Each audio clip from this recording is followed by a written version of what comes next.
میرے عزیز دو ایک باتیں آپ کی خدمت میں عرض کرنی ہیں۔ انسان جو ہوتا ہے نا، یہ کسی نہ کسی کے پیچھے چلتا ہے۔ سارے لوگ ہی کانوں کے کچے ہوتے ہیں، بس اتنا فرق ہوتا ہے، کچھ تھوڑے زیادہ کچے ہوتے ہیں، کچھ تھوڑے کم کچے ہوتے ہیں۔ انسان اپنے مزاج کے لحاظ سے تقلید کرنے کا، پیچھے چلنے کا مزاج رکھتا ہے۔ اس کی طبیعت ہوتی ہے، یہ کسی کی بات مانتا ہے، کسی کی سنتا ہے، پیروی مزاج ہوتا ہے۔ کچھ لوگ یہ بات مانتے ہیں کہ میں فلانے کو فالو کرتا ہوں، کچھ مانتے نہیں، لیکن سبھی کسی نہ کسی کے پیچھے۔ حضرت شیخ الاسلام خواجہ قمر الدین سیالوی رحمۃ اللہ علیہ کی خدمت میں ایک شخص نے آ کے کہا کہ آپ امام اعظم کی تقلید نہ کیا کریں، امام صاحب کی بات نہ مانا کریں۔ تو خواجہ صاحب شیخ تو تھے ہی، طریقت اور تصوف میں تو اللہ تعالیٰ نے انہیں دسترس عطا فرمائی تھی، وہ منطقی اور فلسفی بھی بڑے تھے۔ اس شخص نے کہا کہ آپ امام صاحب کی بات نہ مانا کریں۔ تو خواجہ صاحب بڑے دھیمے اور بڑے میٹھے انداز میں ہنس کے فرمانے لگے، تیری یہ بات مان لوں؟ اس نے کہا امام اعظم کی بات نہ مانے، تو فرمانے لگے تیری یہ بات مان لوں؟ تو بندہ غور سے دیکھنے لگ گیا، آپ فرمانے لگے خدا کے بندے، اگر تیرے جیسے بیوقوف کی بات مانی جا سکتی ہے تو امام اعظم تو صحابہ کے شاگرد ہیں۔ ہمارا مزاج ہے، کسی کے پیچھے چلتے ہیں۔ ہمیں ہمارے رب نے ہمارے اوپر رحمت کر دی، آسانی کر دی، کہا تمہیں رستہ آسان بتا دیتے ہیں۔ لَقَدْ كَانَ لَكُمْ فِي رَسُولِ اللَّهِ أُسْوَةٌ حَسَنَةٌ، تمہارے لیے نبی پاک کی زندگی میں بہترین نمونہ ہے، بہترین۔ آپ پڑھیں لوگوں کو، آپ کسی شخص کو پڑھیں گے، پھر اس پر جو تنقید ہو رہی ہوگی وہ تنقید برائے تنقید ہو یا تنقید برائے تعمیر ہو، آپ جب اس تنقید کو پڑھیں گے تو کہیں نہ کہیں آپ کو لگے گا کہ اس بندے میں قباحت بھی ہے، اللہ والوں کو چھوڑ کے۔ لیکن رسول پاک صلی اللہ علیہ وسلم کی ذات ایسی ہے کہ آپ حضور کو جس جہت سے بھی پڑھیں گے، جس انداز میں بھی پڑھیں گے، آپ کا کلیجہ ٹھنڈا ہوگا، دل کو اطمینان ہوگا، ذہن مطمئن ہوگا، اور اللہ تعالیٰ سینے کو فراخی عطا فرمائے گا۔ ہمارا چونکہ زیادہ تر مزاج جذبات میں رہنے کا ہے، طبیعت اس طرح کی ہے، ہم کچھ چیزوں کو باریک بینی سے سوچتے نہیں، گہرائی میں نہیں اترتے۔ رسول پاک صلی اللہ علیہ وسلم کو اللہ نے بڑی شانیں عطا فرمائی، حضور کو اللہ نے بڑی عظمتیں عطا فرمائی، بڑی۔ اللہ کے رسول صلی اللہ تعالیٰ علیہ وسلم امام الانبیاء ہیں۔ دیکھیں نا، کوئی آدمی کسی جماعت کی ایک چھوٹی سی تحصیل کا صدر ہوتا ہے تو وہ کارڈ بنوا لیتا ہے، اور اس پہ اس نے کئی جگہوں پہ لکھوایا ہوتا ہے کہ میں صدر ہوتا ہوں، یہ میں دنیا میں، تو لوگ اپنا کارڈ دے کے نا تو فوراً پہ میرا بھی مانگتے ہیں۔ تو میں کہتا ہوں میں نے تو کبھی بنوایا ہی نہیں، ضرورت ہی نہیں پڑی، کبھی بنوایا ہی نہیں، کارڈ کی کیا ضرورت ہے؟ اگر خوشبو ہو تو وہ آ جاتی ہے، اسے بتانا تھوڑی پڑتا ہے کہ میں خوشبو ہوں۔ تو ہوتا یہ ہے کہ چھوٹی سی تحصیل کا ایک شخص اور کسی جگہ اسے کوئی نمائندگی ہے تو وہ بات کرتا ہے، ہم تقریریں کر دیتے ہیں، آپ لوگ سن لیتے ہیں، ذرا غور تو کریں کیا کہہ رہا ہوں۔ کائنات میں سب سے بہترین انسان نبی اور رسول ہوتے ہیں، اور اللہ نے اپنے محبوب پاک کو نبیوں کا امام بنایا ہے۔ اس فضیلت کو سمجھیں۔ یہاں نا جو لوگ لاڈلا کہلاتا ہے نا کوئی بندہ کہ میں لاڈلا ہوں، ویسے یہاں لاڈلے بدلتے رہتے ہیں، کبھی کوئی لاڈلا ہوتا ہے، کبھی کوئی لاڈلا ہوتا ہے، ویسے یہاں لاڈلے بدلتے ہیں، لیکن جو لاڈلا ہوتا ہے نا وہ بتاتا بھی ہے کہ میں لاڈلا ہوں۔ اور کسی کا بھی کوئی لاڈلا ہو جائے تو وہ ناز نخرے دکھاتا ہے، رسول کریم اور رب کے لاڈلے محبوب ہیں۔ لیکن جو بات میں نے آپ کی خدمت میں عرض کرنی ہے، آپ اس پر توجہ کریں گے۔ حضور امام الانبیاء ہیں، اللہ کے محبوب ہیں، نبی پاک علیہ السلام کا پتھروں نے کلمہ پڑھا ہے، چاند حضور کے اشارے پر ڈوبتے ہوئے واپس لوٹ آیا ہے، سورج ڈوبتے ہوئے آ گیا ہے، چاند کے 2 ٹکڑے ہوئے ہیں، یہ ساری حضور کی شانیں۔ اللہ نے اپنے محبوب کو معراج عطا فرمائی ہے۔ لیکن ملت کے جوانوں، آپ کو پتہ ہے ہمارے نبی پاک کا سب سے پہلا تعارف کیا ہے؟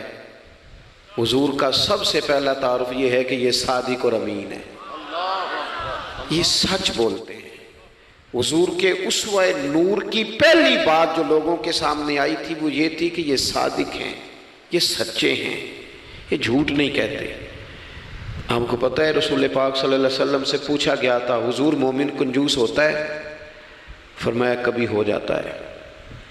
یا رسول اللہ مومن بزدل بھی ہوتا ہے؟ فرمایا کبھی ہو جاتا ہے۔ یا رسول اللہ مومن جھوٹ بولتا ہے؟ تو میرے کریم نے فرمایا نہیں، میرا مومن جھوٹ نہیں بولا کرتا۔ حضور کا جو پہلا تعارف ہے نا، یہ جو حضور کی 40 سالہ زندگی ہے نا، اسے نبی پاک علیہ السلام نے اپنی نبوت کی دلیل کے طور پر بیان فرمایا ہے۔ فرمایا فَقَدْ لَبِثْتُ فِيكُمْ عُمَرًا مِّن قَبْلِهِ أَفَلَا تَعْقِلُونَ۔ محبوب آپ ان سے کہہ دے میں نے تمہارے بیچ وقت گزارا ہے، تمہیں عقل نہیں؟ کوئی میری طرح کا سچا دیکھا ہے تو دکھاؤ۔ آج میری ملت کا سب سے بڑا مسئلہ جھوٹ ہے، سب سے بڑا مسئلہ اعتماد نہیں۔ بیوی اپنے شوہر سے کہتی ہے کہ تو تھوڑے پیسے دے لیا کر، تھوڑے ایک جوڑے پہ میں گزارا کر لوں گی، میرے ساتھ سچ تو بول۔ تو لاہور جاتا ہے تو لاہور کا بتا کے جا۔ ماں کہتی ہے پتر سے کہ پتر تھوڑی باتیں بتایا کر پر سچی بتایا کر۔ قوم کا اعتماد اٹھ گیا سیاستدانوں سے، تم نے لمبے چوڑے وعدے کیے، تم نے بڑی باتیں سنائی۔ تم دیکھیں نا، آپ کی توجہ اگر ہو تو میں ایک حوالہ اس طرح کا بھی عرض کروں آپ کی خدمت میں۔ سبز باغ دکھا کے لوگوں کو کبھی پریشان نہیں کرنا چاہیے، کبھی بھی۔ یہ ہمارے پیر بھلا کیا کرتے ہیں بیچارے، ایک کرامت اللہ خیر کرے کبھی کوئی ایک بن جاتی ہے نا تو پھر وہ کمپنی کی مشہوری کا ذریعہ بنتی ہے۔ وہ کہتے ہیں اس کرامت کو بھی فیس بک پہ ڈالو۔ میں نا کراچی جا رہا تھا تو لاہور میں تھوڑا سا مریض ہوں، مجھے الرجی ہو جاتی ہے، زیادہ دیر بیٹھ نہیں سکتا، تو ایک کانفرنس میں مجھے شرکت کرنی تھی۔ تو ایئرپورٹ سے ہی میں نے دوستوں سے پوچھا موسم تمہارا کیسا ہے؟ کہنے لگے پیر صاحب بڑی گرمی ہے اور شدت ہے بڑی، اے سی چلا کے بھی گاڑی میں دقت ہے۔ تو میں نے کہا اچھا دعا کرتے ہیں اللہ بارش برسا دے۔ تو یہ دعا لاہور ہو رہی تھی، میں کراچی ایئرپورٹ پہ اترا تو بارش ہو رہی تھی۔ تو وہ جو مجھے لینے آئے تھے نا صاحب، وہ گاڑی میں ایک بندے کو کہہ رہے ہیں کہ وہ پیر صاحب نے لاہور آکھیا سی تو 1.5 گھنٹے جمی آ گیا ہے۔ وہ میں نے اسے کہا بس کر، اب آگے نہ بتا، ایسا نہ ہو کہ 2-4 لوگ آ جائیں کہ پیر صاحب جو کہتے ہیں وہ ہو جاتا ہے۔ جیڑے محرم راز حقیقت دے اور راز حقیقت کھول دے نہیں، جیڑے محرم راز حقیقت دے اور راز حقیقت کھول دے نہیں، اے جنہ ویکھیا نہیں ہو کرن گلاں، جنہ ویکھ لیا ہو تے بول دے ہی نہیں۔ اس لیے یہ اس طرح کرامتوں کو نا کمپنی کی مشہوری کا ذریعہ، ہمارے سیاستدان، ہمارے بڑے لیڈران وہ سبز باغ دکھا دیتے ہیں۔ آپ تھوڑی باتیں کریں، محدود کریں، مختصر کریں۔ دیکھیں اللہ کے محبوب علیہ السلام سے طائف والوں نے کہا تھا، جب حضور علیہ السلام نے دین کی تبلیغ کی تو سیرت میں یہ عنوان بھی ہمیں ملتا ہے، یا رسول اللہ صلی اللہ علیہ وسلم اگر آپ کو کل حکومت ملتی ہے تو ہمیں حصہ ملے گا؟ عرب کے لوگوں کا مزاج تھا نا، انہوں نے حضور سے کہا اگر کل کلاں حکومت ملتی ہے تو ہم شریک ہوں گے؟ تو حضور مسکرائے، اور میرے نبی پاک کو حکومت ملنے کا پاک کتنا زیادہ تھا کہ مکے سے ہجرت کر رہے ہیں، مدینہ شریف ابھی پہنچے نہیں، رستے میں سراقہ بن مالک سے کہہ رہے ہیں کسرا کے کنگن آئیں گے، یعنی حضور بتا رہے ہیں کہ سپر پاور بھی ساری یہاں آ جائے گی۔ حضور تو خندق والے دن ایک ہتھوڑا مارتے تھے تو فرماتے تھے روم فتح ہو گیا، دوسرا مارتے تھے تو کہتے تھے ایران فتح ہو گیا۔ یہ بخاری میں چیزیں آپ کو ملیں گی۔ حضور کو کامل یقین تھا کہ اذا جاء نصر اللہ والفتح، کامل یقین تھا کہ ان فتحنا لک فتحا مبینا، یہ ہوگا سارا کچھ۔ لیکن انہوں نے جب کہا نا ہمیں حصہ ملے گا تو حضور مسکرائے، فرمایا تم کہتے ہو حکومت تمہیں ملے گی؟ فرمایا بھائی سنو، حکومت اسے ملتی ہے جسے اللہ عطا کرتا ہے۔ بات ختم کر دی۔ سچ بولے زندگی میں، سچی بات کریں۔ اللہ کے رسول صلی اللہ علیہ وسلم نے ہمیں پہلا سبق سچ کا دیا، اسے سادی تقریر نہ سمجھنا، یہ عنوان دین ہے۔ اپنی زندگی سے جھوٹ کو نکال دیں۔ آپ جو تھوڑی باتیں کر لیں پر جو کہیں اس پر کھڑا ہونا سیکھیں، اپنی زندگی کے اندر استقامت کا نور لائیں۔ جوانوں، کبھی بھی جھوٹ کی بنیاد پر رشتے نہ قائم کرنا۔ آتے ہیں رشتہ دیکھنے والے تو کوئی باتیں سناتے ہیں، ہمارے گھر والے ہو بیٹا تو ولی ہوتا ہے، کیا بات ہے؟ اور پھر بعد میں یہ حالت ہوتی ہے کہ اماں کہتی ہے میں آپ بڑا سمجھانی ہے انہوں میری بھی نہیں سنتا، تو وہ رشتہ دیکھتے وقت تو آپ نے کہا تھا کہ بہت بڑا درویش ہے آپ۔ اور بچی والے بھی کچھ ایسے کام کرتے ہیں، رشتہ کرانے والے سے کہتے ہیں ہم نے کار بھی دینی ہے۔ کیوں آپ نے لالچ پیدا کیا؟ کیوں پہلے آپ نے خرابیاں کی؟ اپنی زندگی میں سچ بولیں، سچی بات کریں، کبھی بھی کوئی ایسا کام نہ کریں جس سے کہ لوگوں کی طبیعت ایسی ہو کہ لوگ سمجھیں کہ یہ لوگ تو غلط بیانی کے عادی ہیں۔ دیکھیں بخاری میں موجود ہے، سیرت کی تمام کتابوں میں الفاظ کے اختلاف کے ساتھ یہ اپنی اصل کے ساتھ یہ چیز ہر جگہ موجود ہے۔ حضرت ابو سفیان رضی اللہ تعالیٰ عنہ بعد میں مسلمان ہوئے، فرماتے ہیں میں جب شاہ روم کو حضور کا خط گیا تھا نا ہرقل کو، حضور صلی اللہ علیہ وسلم نے اس سے کہا کہ کلمہ پڑھ لو، خطوط لکھے نبی کریم نے۔ اس نے کہا یہاں ڈھونڈو کوئی عرب کا سردار اگر آیا ہو تو میں ملنا چاہتا ہوں۔ ابو سفیان کہتے ہیں میں بغرض تجارت وہاں موجود تھا، مجھے لوگ پکڑ کے بادشاہ کے پاس لے گئے، میں کلمہ نہیں پڑھتا تھا۔ جب کوئی کسی کا مخالف ہوتا ہے تو اس نے کوئی کہانی بھی یاد کی ہوئی ہوتی ہے، ان لوگوں نے کہانی بھی یاد کی ہوئی تھی، معاذ اللہ جادوگر ہیں، شاعر ہیں، یہ کہانیاں بھی سناتے تھے۔ کہتے ہیں کہ مجھے وہ لے گئے، بادشاہ کے سامنے کھڑا کر دیا۔ اب بادشاہ نے سوالات پوچھے، میں کوئی حق میں نہیں تھا کہ میں حق میں باتیں کرتا، میں تو اس وقت تک کلمہ نہیں پڑھتا تھا اور جو کفار کہتے تھے وہ ساری باتیں میں نے کرنی تھی۔ کہتے ہیں بادشاہ نے اپنے دربار میں کھڑا کر کے سوال کیے، بڑے سوال پوچھے، بڑے میں نے جواب دیے، بڑے سوال پوچھے۔ یہ بھی پوچھا کہ ماننے والے ان کے غریب ہیں کہ امیر ہیں؟ میں نے کہا نہیں، ماڑے ماڑے بندے ہیں۔ میلاد کے جلوسوں میں بھی ماڑے ماڑے بندے ہی جاتے ہیں، ماڑے ماڑے ہیں، غریب لوگ ہیں۔ اس نے یہ بھی پوچھا کہ ماننے والے بڑھ رہے ہیں یا گھٹ رہے ہیں؟ میں نے سارے جواب دیے۔ او ملت کے جوانوں، خدا را میری بات سننا۔ ابو سفیان کہتے ہیں غیروں کا دربار، سوال کرنے والا بھی کلمہ نہیں پڑھتا، ابھی جواب دینے والا بھی کلمہ نہیں پڑھتا۔ اس نے مجھ سے کہا کہ آپ نے بتایا کہ آپ رشتے میں چچا ہوتے ہیں، یہ بتاؤ وہ جنہوں نے اعلان نبوت کیا ہے کیا کبھی انہوں نے جھوٹ بھی بولا ہے؟ آج لوگوں نے نام نہیں بدل دیا جھوٹ کا، کچھ نے بہانہ نام رکھ دیا جھوٹ کا، جی میں نے بہانہ کر دیا تھا۔ کچھ کہتے ہیں جی جی وہ تو میں نے تو بس ایسی بات، وہ تو میں نے مذاق کیا تھا۔ جھوٹ کے نام نہیں بدل دیے لوگوں نے۔ ابو سفیان کہتے ہیں مجھ سے بادشاہ کھڑا کر کے پوچھنے لگا کیا کبھی انہوں نے جھوٹ بھی بولا ہے؟ ابو سفیان کہتے ہیں کہ لمحے کے لیے میرے دل میں آیا کہہ دوں کہ بولا ہے۔ پھر میں نے کہا ایک تو یہ عرب کی وفاداری کے خلاف ہے، اور دوسرا میں کہوں گا وہ جادوگر ہیں تو شاید کو ایک سیکنڈ کے لیے توجہ کرے، میں کہوں گا وہ شاعر ہیں شاید کو توجہ کرے، اور مدینے والے نے جھوٹ بولا یہ تو مانے گا ہی کوئی نہیں۔ سنو سنو، جن چیزوں کو معمولی سمجھ کے ہم نے رائج کیا وہ ہمارا وقار لے گئی، دنیا ہم پر اعتماد نہیں کرتی۔ ہم اس ملک میں بستے ہیں جہاں زلزلہ بھی آئے تو غیر ملکی امداد کرنا چاہیں تو وہ کہتے ہیں حکومتوں کے ہاتھ میں نہیں دیں گے، خود جائیں گے۔ ہمارا یہ حال ہو گیا ہے کہ قوم پر اعتماد اٹھ گیا دنیا کا۔ ہمیں پلٹنا ہے، ہم نے دیکھنا ہے ہمارا رویہ کیا ہے، ہمارا انداز کیا۔ تھوڑی کر لیں باتیں، کوئی ضروری ہے صبح شام بولنا؟ تھوڑے کر لیں وعدے، تھوڑے دعوے کر لیں، کوئی ضروری ہے؟ سنو میرے عزیز، ابو سفیان کہتے ہیں کہ اس نے کہا کبھی جھوٹ بھی بولا ہے؟ میں سوچ میں پڑ گیا۔ بادشاہ نے پھر دوہرا کے کہا سردار چپ کر گئے ہو، میرے آخری سوال کا جواب دو، کیا کبھی اس کریم نے جھوٹ بولا ہے؟ ابو سفیان کہتے ہیں میرے ہاتھ میں چھڑی تھی، میں نے وہ زمین پر رکھی اور میں کھڑا ہو گیا۔ میں نے کہا سردار سن، وہ میرے رشتے میں بھتیجے ہیں، میری بڑی مخالفت ہے، میں نے ان کے خلاف جنگیں لڑی ہیں، کبھی وہ غالب آئے کبھی میں غالب آیا، آج تک میں لڑ رہا ہوں، لیکن میں ایک بات تمہیں ذمہ داری سے کہتا ہوں، میں غیر نہیں ہوں، وہ میرے بھتیجے ہیں۔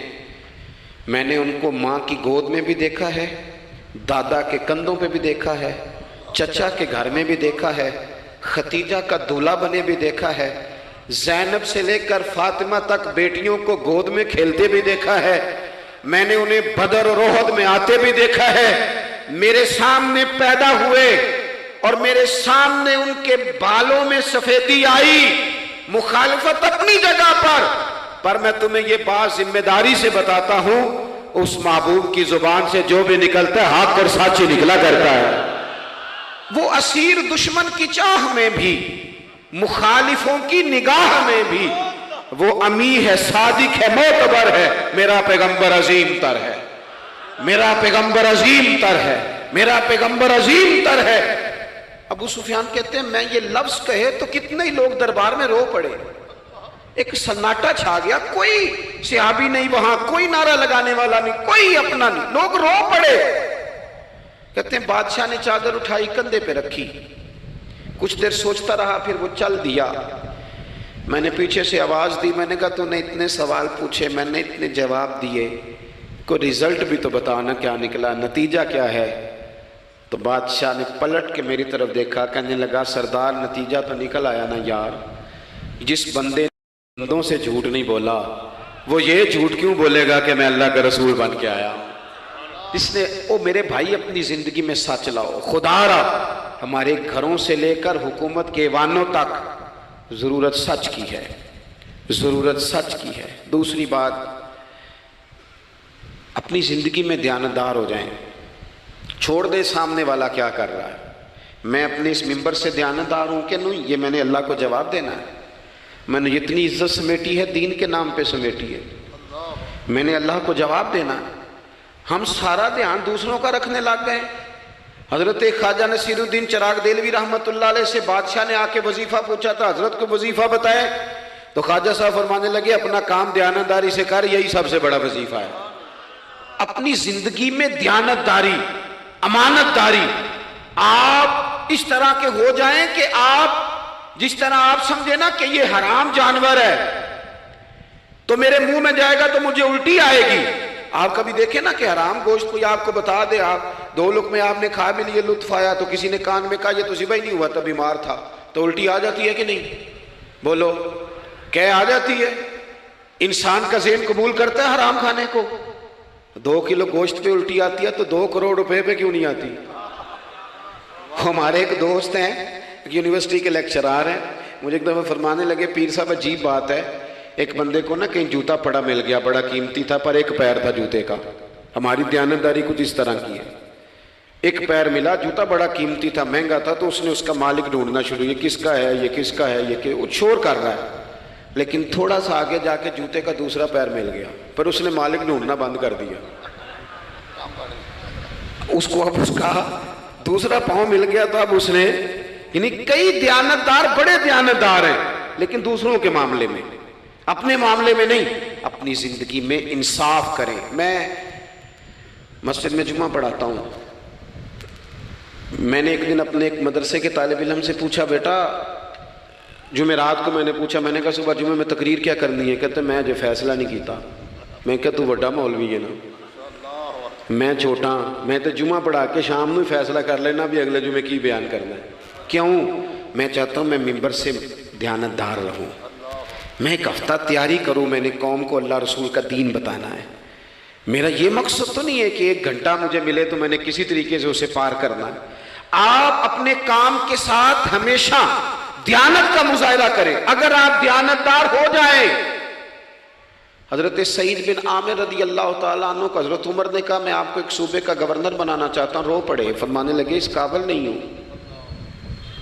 آپ کہیں، مجھے بھی آپ کہہ دیں کہ فلانا عہدہ ملتا ہے تو تیار ہے ساری دنیا ہی، کون انکاری ہے اس کام سے، سب تیار بیٹھے، لیکن روتے تھے لوگ کا جناب میں کہاں کر سکتا ہوں۔ حضرت عمر نے لگا دیا ہمس کا گورنر۔ کچھ مہینوں کے بعد حضرت عمر تشریف لے گئے، جا کے پوچھا کہ کیسا ہے، تو پہلے تو ایک لسٹ منگوائی حضرت عمر نے، کچھ مال آیا ہے تو مختلف صوبوں میں بانٹنا ہے، غریبوں کی لسٹ لاؤ۔ ان کے صوبے کی لسٹ آئی تو تیسرا نام گورنر صاحب کا تھا۔ وہ کہا تمہارا گورنر مسکینوں غریبوں میں؟ کہنے لگے حضرت صاحب جو لسٹ بنانے والے تھے وہ کہنے لگے اب ان کے وجود پر جو کپڑے ہیں جگہ کوئی نہیں بچی، پیوند کہاں لگانے ہیں۔ دامان توکل کی یہ خوبی ہے کہ اس پر پیوند لگے ہوتے ہیں پر دھبے نہیں ہوتے، پیوند لگے ہوتے ہیں پر دھبے نہیں ہوتے۔ حضرت عمر نے معلومات کی ان کے صوبے میں جا کے، تمہارا گورنر کس طرح کا ہے؟ عرض کی حضور 4 شکایتیں، یہ جمہوریت ہے، آج تو ہر سیاسی جماعت میں ڈکٹیٹرشپ ہے، آج کہاں جمہوریت ہے؟ آج تو آپ جتنے شاہ کے وفادار ہو جائیں گے اتنا اچھا عہدہ لیں گے، جتنا مرضی قابل بندہ ہو جماعت کے اندر، لیکن اگر وہ پورا تابع دار نہیں تو نظام نہیں چلتا، جتنا مرضی قابل ہو۔ حضرت سعید بن عامر رضی اللہ تعالیٰ عنہ 4 شکایتیں، عام آدمی شکایتیں کر رہے ہیں۔ حضرت عمر نے کہا کون کون سی؟ تو انہوں نے کہا جی پہلی شکایت یہ ہے کہ ہمارے گورنر، توجہ ہے میرے بھائیوں کی، انہوں نے کہا جی پہلی شکایت یہ ہے کہ گورنر صاحب صرف دن کو ملتے ہیں، انہیں رات کو بھی لوگوں سے ملنا چاہیے۔ دوسری شکایت یہ ہے کہ جب شروع میں آئے تھے تو فجر کے بعد بیٹھ جاتے تھے، مسائل سنتے تھے، اب سورج نکلنے پر اشراق چاشت کے ٹائم 8، 9، 10 بجے آتے ہیں۔ تیسری شکایت یہ ہے کہ ہفتے میں 1 دن ملتے ہی نہیں۔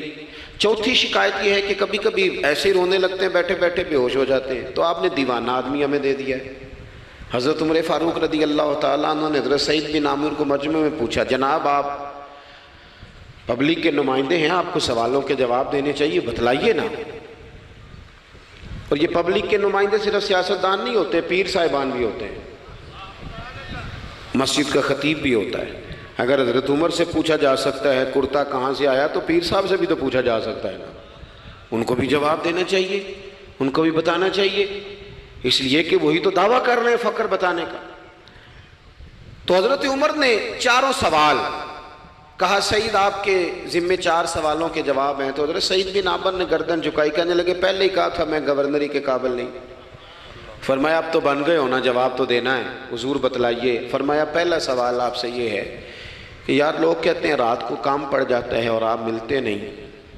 تو حضرت سعید بن عامر نے اپنی داڑھی پکڑ لی، عرض کی حضور یہ ساری سفید ہو گئی ہے، بڑھاپا ہے،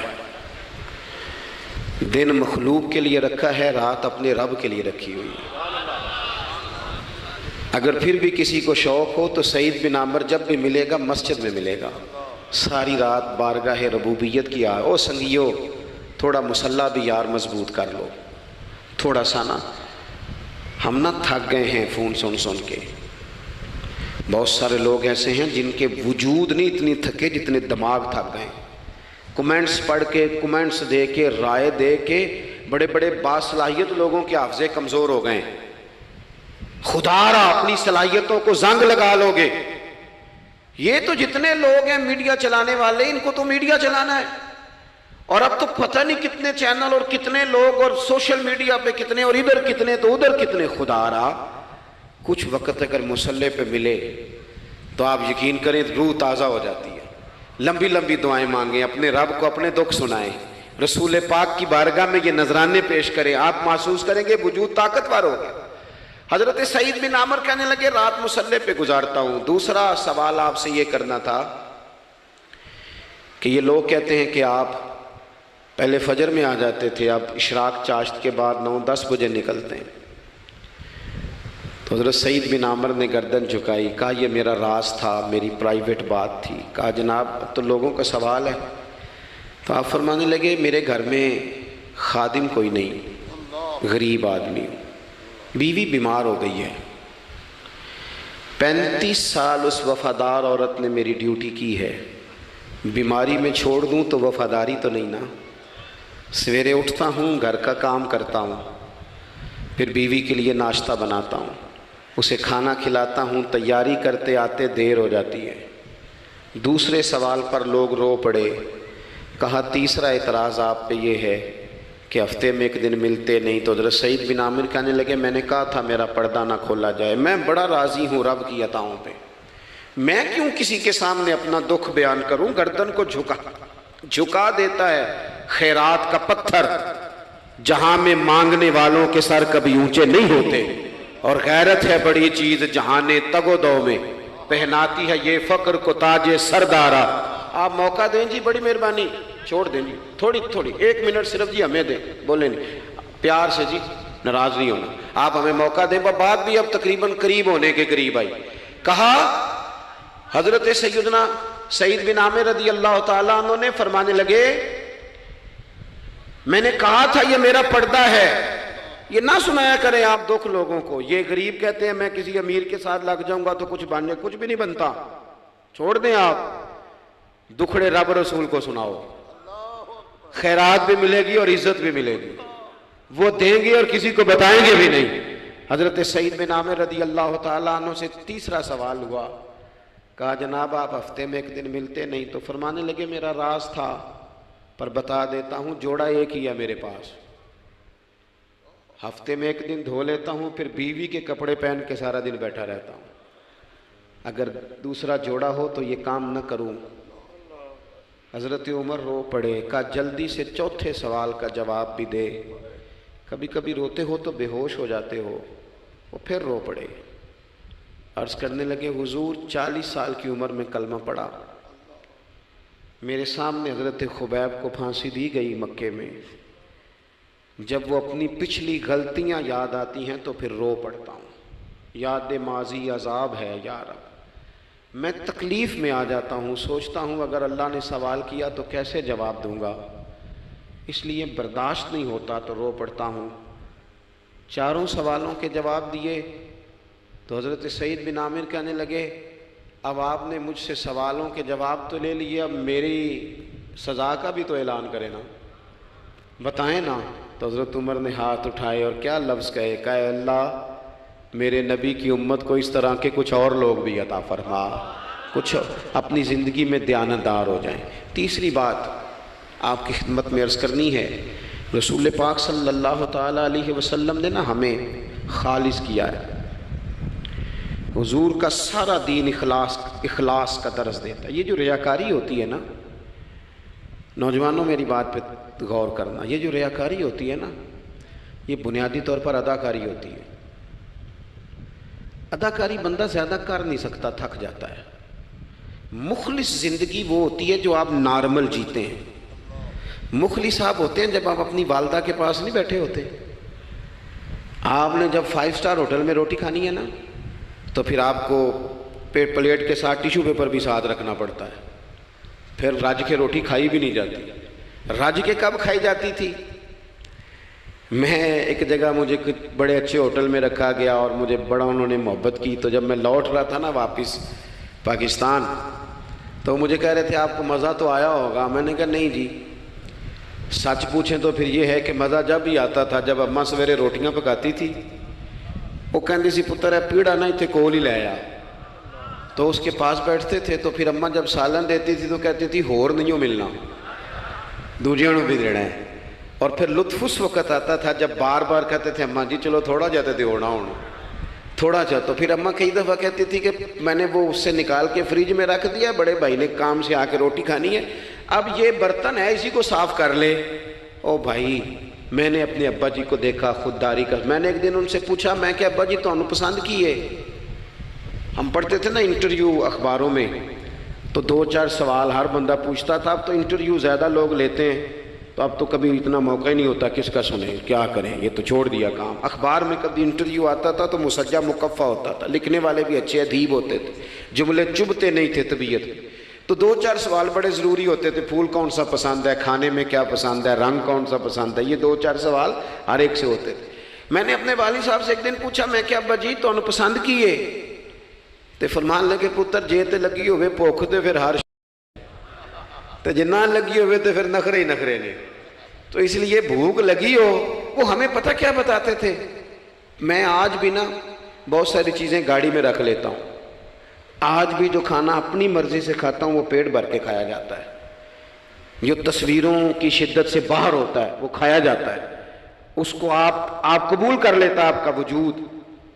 یاد رکھنا میرے عزیز، میرے نبی پاک صلی اللہ علیہ وسلم نے فرمایا ہے بہترین روٹی وہ ہے جو تو اپنے ہاتھوں کی کمائی سے کھاتا ہے، وہ بہترین رزق ہے جو تو، اور حضور نے فرمایا اللہ کے نبی حضرت داؤد محنت کر کے کھانا کھاتے، دعوتوں پہ جا کے تو بندہ بیمار رہنے لگ جاتا ہے، وہ تو کام ہی ختم ہو جاتا ہے۔ والد صاحب کہا کرتے تھے کہ لو میں پا دیتے نے تو انہوں دانے پڑھولے چ تے ماں تو اڈی نے تو انہوں 4 پا دیتا ہے، لو ان تو انہوں پرواہ نہیں ساریاں گرمیاں، موج کرو، یہ اصل تھا ہمارا، اس پہ واپس آ جائیں، اس پہ آ جائیں، یہ صحت افزا روٹیاں یہ کھائیں، بڑی گاڑیوں کا اور بڑی چیزوں کا شوق چھوڑ دیں، محنت ڈٹ کے کریں، لیکن زندگی اصل پہ لے آئیں، اصل زندگی خالص ہوتی ہے۔ میرے نبی پاک صلی اللہ علیہ وسلم نے فرمایا ریاکار، میں پوری حدیث نہیں سناتا، اشارہ کرتا ہوں. حضور نے فرمایا ریاکار اگر عالم بھی ہو، ریاکار اگر سخی بھی ہو، حتیٰ کہ صحیح حدیث میں فرمایا ریاکار شہید بھی ہو اور ماری جائے اس نیت سے کہ لوگ مجھے شہید کہیں گے، تو فرمایا صبح قیامت اللہ ان اعمال پر بھی اجر عطا نہیں کرے گا. اپنی زندگی میں اخلاص پیدا کرے، اور جب خلوص آتا ہے، جب للہیت آتی ہے. مشکل ترین خلافت حضرت ابوبکر صدیق کی ہے. یہ جو حضرت عمر نے بڑی اعلیٰ خلافت کی ہے نا، یہ بنیادیں حضرت ابوبکر نے مضبوط کر کے دی تھی. فتنوں کے تو سر کچل دیے تھے حضرت صدیق اکبر نے. اب حضرت عمر کے لیے کام کرنا انہوں نے آسان کر دیا تھا. میں اکثر کہا کرتا ہوں کہ حضرت عمر کی خلافت کی مضبوطی میں بڑا کردار حضرت ابوبکر صدیق کا ہے. اگر وہ مضبوطیاں نہ کرتے اتنی تگڑی تو کام آگے چلتا نہیں تھا. حضرت سیدنا ابوبکر صدیق کو بڑے فتنوں کا سامنا تھا. ختم نبوت کے محاذ پر کام کرنا ہے، منکرین زکوٰۃ پیدا ہو گئے، امت کو سنبھالنا ہے. یہ ساری ڈیوٹیاں کر کے نا دنیا سو جاتی تھی. وہ دنیا سو جاتی تھی اور حضرت صدیق اکبر ایک نابینا مائی کے گھر میں جھاڑو دینے چلے جاتے تھے. جب بندہ مخلص ہو جاتا ہے نا، ایک نابینا معذور عورت جھاڑو دے رہے ہیں، جب تھوڑا سا وقت بچتا نا عصر کے لیے، یہ ٹائم میں نے اپنے لیے رکھا ہوا ہے، تو مدینہ شریف میں ایک بیوہ تھی جس کی 5-6 بیٹیاں تھی، بیٹا کوئی نہیں تھا. اس کے گھر جاتے تھے، بکریوں کا دودھ دھو کے آتے تھے. معمولی آدمی نہیں، خلیفہ وقت کی بات. کس لیے؟ یہ کام روحانی تسلی کا باعث بنتے، یہ کام آپ کو سکون دیتے، یہ آپ کے اندر وہ طاقت پیدا کرتے ہیں کہ آپ لڑ سکتے ہیں دنیا سے. جب آپ کے پیچھے دعائیں ہوتی ہیں تو پھر میدانوں میں کھڑا رہنا آسان ہو جاتا. حضرت عمر فاروق فرماتے ہیں تیسرا دن تھا جناب صدیق اکبر کے وصال کو. میں مسجد نبوی شریف میں بیٹھا تھا تو 2-3 چھوٹی چھوٹی بچیاں آ گئیں. آ کے کہنے لگی چچا آپ خلیفہ بنے. میں نے کہا ہاں، ہمارے ساتھ چلیں گے. میں نے کہا پتر تمہارے ساتھ کیا ہے؟ کہنے لگی ابو بکر صدیق عصر کے بعد ہمارے گھر آتے تھے، ہمارا بھائی کوئی نہیں، باپ انتقال کر گئے، بکریوں کا دودھ دھو کے دے جاتے تھے، کچھ بیچ کے گزارا کر لیتی تھی، کچھ پی لیتی تھی. 3 دن سے میری ماں رو رہی ہے، میری بہنیں روتی ہیں، اکھاں جدوں میٹیاں زمانہ مینوں روے گا. اونج تے بے قدراں کچھ قدر نہ جاتی، کیتی خوب تسلی ہو، لیکن اکھاں جدوں میٹیاں زمانہ مینوں روے گا. اپنا تے اپنا بیگانہ بھی مینوں روے گا. جدوں نہ میں دسیا میں خاراں نوں میخانے وچ، پھر جام ٹوٹ جان گے تے میخانہ مینوں روے گا. کئی لک لک رون گے تے کئی بک بک رون گے. گلیاں دا یانا تے سیانا مینوں روے گا. اور کسی نے کہا تھا میرے مرنے پہ ہر سو شور مچ جائے گا دیکھو گے. یہ رحمت کی امید لگاتے کہا، کرم کی امید. آج جی سے کہا، نذرانے میں کہا کسی درویش نے. کہنے لگے میرے مرنے پہ ہر سو شور مچ جائے گا دیکھو گے. کہنے الوداع سرکار خود تشریف لائیں گے. اور کسی نے کہا تھا کہ بعد مرن دے مکھڑا میرا ہو جاوے جے تازہ، پھر سمجھ لینا محبوب میرے نے آن پڑیا جنازہ. تو بھائی اپنی زندگی میں اخلاص پیدا کرے. ہم نا غریب لوگ بھی امیروں سے تصویر کھنچوانا پسند کرتے ہیں. امیروں سے اپریشیٹ کرنا چاہیے محنت کرنے والے آدمی کو. جس کو پسینہ آ گیا نا ریڑھی پہ کھڑے ہوئے، وہ بڑا باوقار آدمی، اسے پسینہ آ گیا. میں ابھی بھی کبھی کبھی جوتا گنڈوا لیتا ہوں، چونکہ میں نے دیکھا ہے میرے ابا جی مجھے کہتے تھے لے جا جتیاں توڑے چ پا کے ساریاں گنڈا لیا. تو یاد ہے تو میں ابھی بھی چلا جاتا ہوں. تو ہمارے ایک پرانے موچی ہیں، میں ان کے پاس ایک دن، وہ بڑے خوددار آدمی، 5 روپے کے 10 دے دے نا، وہ ان کو 10 دے دو، کہتے چوکا اپنے 5 روپیے. وہ ایک شاعر بیٹھے تھے نا، تو شاعر بھی بیچارے کئی اسی طرح کے ہوتے ہیں، ناراض نہ ہو جائیں شاعر، لیکن وہ کئی دفعہ نا ان کو بھی دیکھ کے لگتا ہے کہ کئی دنوں سے بیچارے نے روٹی نہیں کھائی. تو موٹی چادر لیے گرمیوں میں کسی چوک میں بیٹھا تھا نا شاعر، تو کوئی بندہ جاتے ہوئے 5 روپے دے گیا. اس نے کہا یہ کیا ہے؟ کہنے لگا کھانا شانا کھا لینا. پر شاعر نے کمال بات کی، اس نے کہا یہ آرزوئے کرم اور میں آپ سے کروں، یہ آرزوئے کرم اور میں آپ سے کروں، یہ بھیک اس کو دیجیے جس کا خدا نہ ہو. اور میرے اعلیٰ حضرت کیا کہتے ہیں؟ کہتے ہیں کروں مدح اہل دول رضا